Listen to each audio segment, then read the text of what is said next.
दहिवडी येथील पलटण चौक म्हणून जो प्रसिद्ध असणारा आणि सध्याचा छत्रपती शिवाजी महाराज चौक आणि माझ्या पाठीमागे तुम्ही बघताय ते ग्रामविकास मंत्री जयकुमार गोरे यांचं कार्यालय आहे आणि त्यांच्या कार्यालयाच्या समोर खरं तर इथं रस्त्याचं काम चालल्याचंही आपल्याला पाहायला मिळतंय।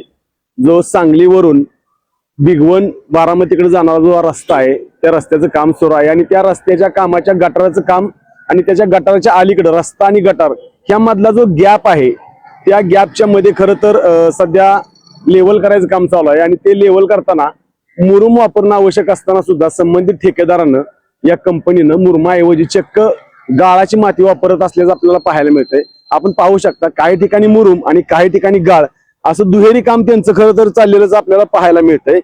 कारण जर माती वापरली तर ती माती भविष्यात पावसाच्या पाण्याने फुगू शकते आणि आपण आता पाहू शकता ही माती आहे आणि या मातीबरोबर पुढं चक्क मुरुम टाकलेला आहे।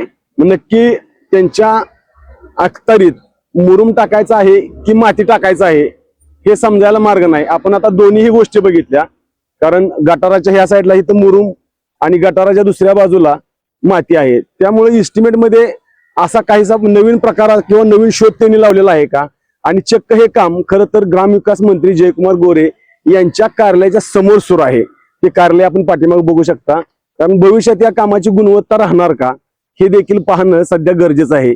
आणि इथं खरं तर जागरूक नागरिकांनी सुद्धा काही ठिकाणी तक्रारी केल्या आणि हा विषय सर्वसामान्य लोकांच्या लक्षात आलेला आहे। त्यामुळं ग्रामविकास मंत्र्यांनी तात्काळ या कामाकडे लक्ष द्यावं अशी सर्वसामान्य जनतेची मागणी आहे। आपला आवाज न्यूज साठी संदीप जठार, दहिवडी।